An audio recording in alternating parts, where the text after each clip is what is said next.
czyli polityka niemiecka, i to jedna z najważniejszych zadań państwa niemieckiego, jest wyczyszczenie rasowe, czyli stworzenie z Niemca czystego nordyka, czyli takiej osoby, która będzie miała 100% powiedzmy cech nordyckich, i aborcja była tutaj jednym z bardzo ważnych elementów i do tego czyszczenia jak aborcję dopuszczano.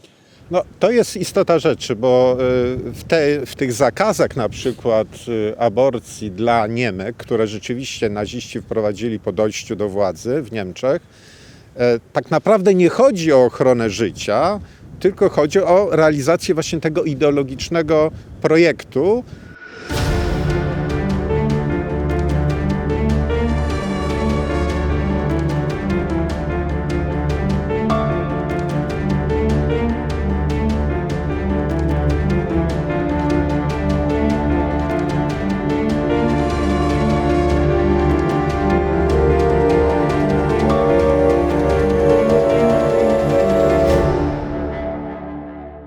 Na terenach tych musimy świadomie prowadzić negatywną politykę ludnościową poprzez środki propagandowe, a w szczególności przez prasę, radio, kino, ulotki, krótkie broszury, odczyty uświadamiające i tym podobne. Należy stale wpajać w ludność myśl, jak szkodliwą rzeczą jest posiadanie wielu dzieci. Powinno się wskazywać koszty, jakie dzieci powodują. Można wskazywać na wielkie niebezpieczeństwa dla zdrowia, które mogą grozić kobiecie przy porodzie i tym podobne. Obok tej propagandy powinna być prowadzona na wielką skalę propaganda środków zapobiegawczych. Przemysł produkujący tego rodzaju środki musi zostać specjalnie stworzony. Nie może być karalne zachwalanie i rozpowszechnianie środków zapobiegawczych, ani też spędzanie płodu. Można wykształcić na przykład akuszerki, względnie felczerki w robieniu sztucznych poronień. Wszystkie środki, które służą ograniczeniom rozrodczości, powinny być tolerowane albo popierane. Spędzenie płodu musi być na pozostałym obszarze Polski niekaralne. Środki służące do spędzania płodu i środki zapobiegawcze mogą być w każdej formie publicznie oferowane, przy czym nie może to pociągać za sobą jakichkolwiek policyjnych konsekwencji. Fragment memoriału Erharda Wetzela z 1942 roku, stanowiącego część Generalplan Ost.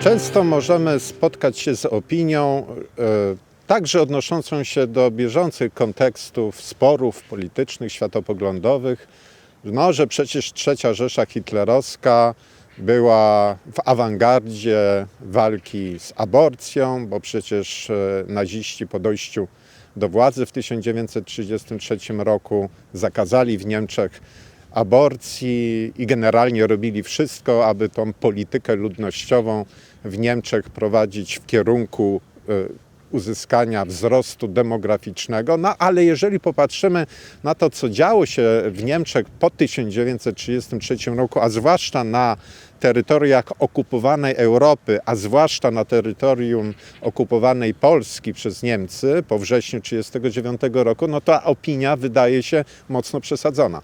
To raz, a dwa, my powinniśmy, mówiąc o aborcji, stosunku hitlerowców do aborcji, opisać rolę, w jaką aborcja w ich światopoglądzie odgrywa, a odnieść ją do teorii rasowej, bo tak naprawdę poglądy na aborcję wynikają z teorii rasowej. Bo jaki jest problem? Jaki Niemcy mają problem? No to, o tym się publicznie nie mówiło, ale Hitler, mamy wiele źródeł, Hitler kilkakrotnie podkreślał, że Niemcy, i to jest pewien paradoks, nie są czyści rasowo.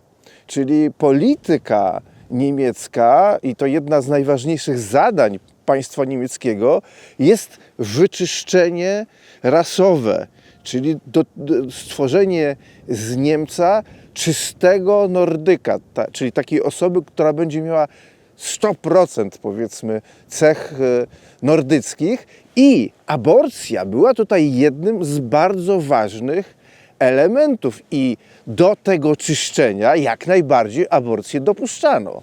No, to jest istota rzeczy, bo w tych zakazach na przykład aborcji dla Niemek, które rzeczywiście naziści wprowadzili po dojściu do władzy w Niemczech, tak naprawdę nie chodzi o ochronę życia, tylko chodzi o realizację właśnie tego ideologicznego projektu, w którego centrum jest no jednak materialistyczna ideologia rasy, tak? Czysta krew. I to widać, to ideologiczne skrzywienie chociażby w fakcie, że w 1934 roku Niemcy hitlerowskie wprowadziły możliwość tak zwanej aborcji eugenicznej. To znaczy, jeżeli stwierdzono, że rozwijające się dziecko ma nieuleczalne, nieusuwalne wady, no to wtedy można, a nawet trzeba było dokonać aborcji, bo to jest część szerszego planu, bo jednocześnie państwo hitlerowskie prowadzi akcję sterylizacyjną i wdraża politykę eugeniczną. Znowu wyjaśnijmy jeszcze raz, o co tu w tym wszystkim chodzi. Chodzi o to, żeby jak najbardziej namnożyć Nordyków, żeby było ich jak najwięcej, no bo głównym celem Hitlera i jego towarzyszy jest zasiedlenie całej Europy, a szczególnie Europy Wschodniej, Nordykami, czystymi Nordykami. I tu pod tym względem aborcja jest zakazana, ale z drugiej strony chodzi o to, żeby nie namnażali się ci, którzy są, bądź nazwijmy to nieczyści rasowo, niewartościowi, bo to tak się eufemistycznie nazywało. I tu aborcja jest jak najbardziej na miejscu i jest jak najbardziej dopuszczalna. Nawet wskazana. W marcu 1943 roku Niemcy w generalnym gubernatorstwie wprowadzają aborcję jako, można powiedzieć, część walki, jak mówił Himmler, ze słowiańskimi podludźmi. Bo to był właśnie ten element takiego planu totalnej eksterminacji po Żydach, właśnie także Słowian w Europie Środkowej i Wschodniej. W jednym ze swoich odcinków rozmawialiśmy o generalnym planie wschodnim. Tam jak czytamy te analizy esesmańskich planistów z tytułami naukowymi, to widać wyraźnie, tam też przebija się ta teza, że my musimy pobudzić w Niemcach ten pęd do rozrodczości. A ten pęd do rozrodczości powinien mieć drugą stronę medalu w postaci promowania, jak piszą autorzy tych koncepcji, tak zwanej negatywnej polityki ludnościowej na terytorium okupowanej Polski.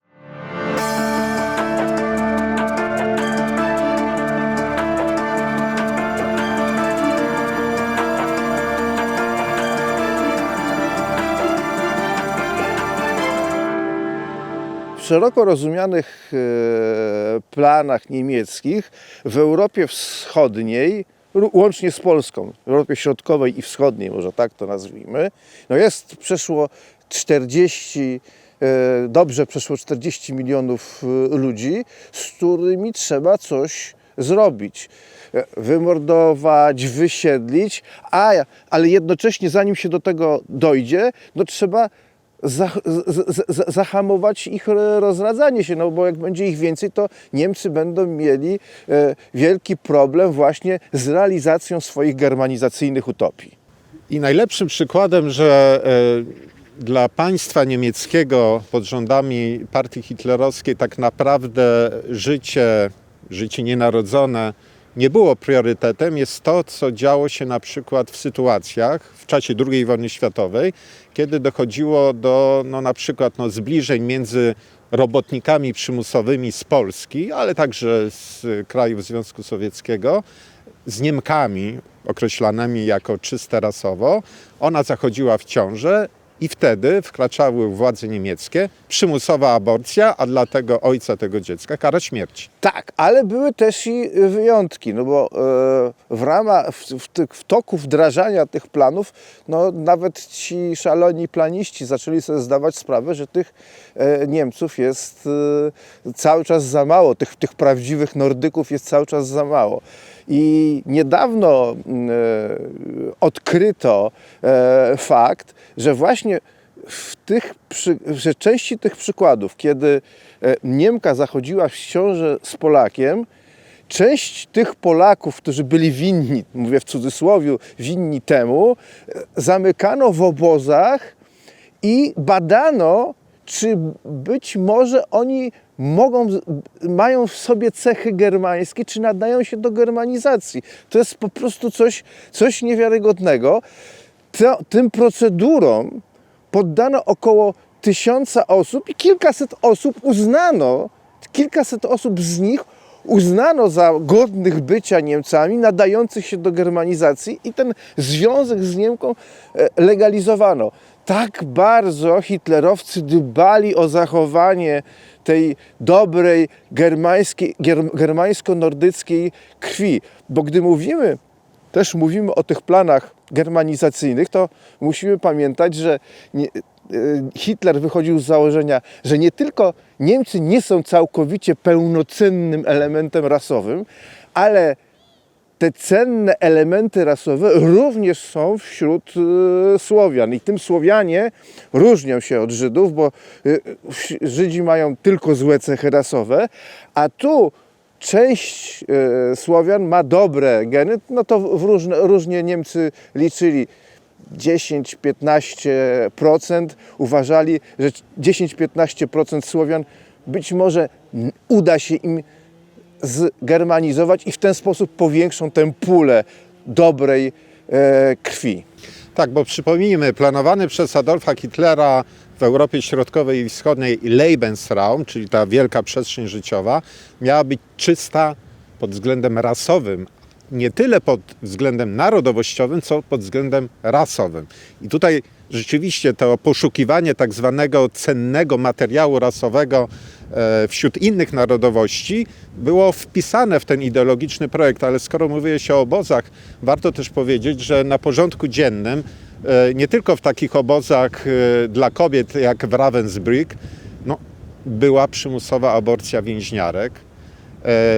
Wiemy na przykład także z tego, co działo się w Auschwitz, że kobiety w ciąży, kiedy transporty przyjeżdżały na tą rampę, one w pierwszej kolejności też szły do komór gazowych. To jest też dramatyczny obraz tego, jak naprawdę wyglądała troska o nienarodzone życie pod rządami Niemiec hitlerowskich. Bo powtórzmy i zreasumujmy, nie chodziło o troskę życia ludzkiego. Niemcy nie uważali czegoś takiego jak wartość, jak człowiek.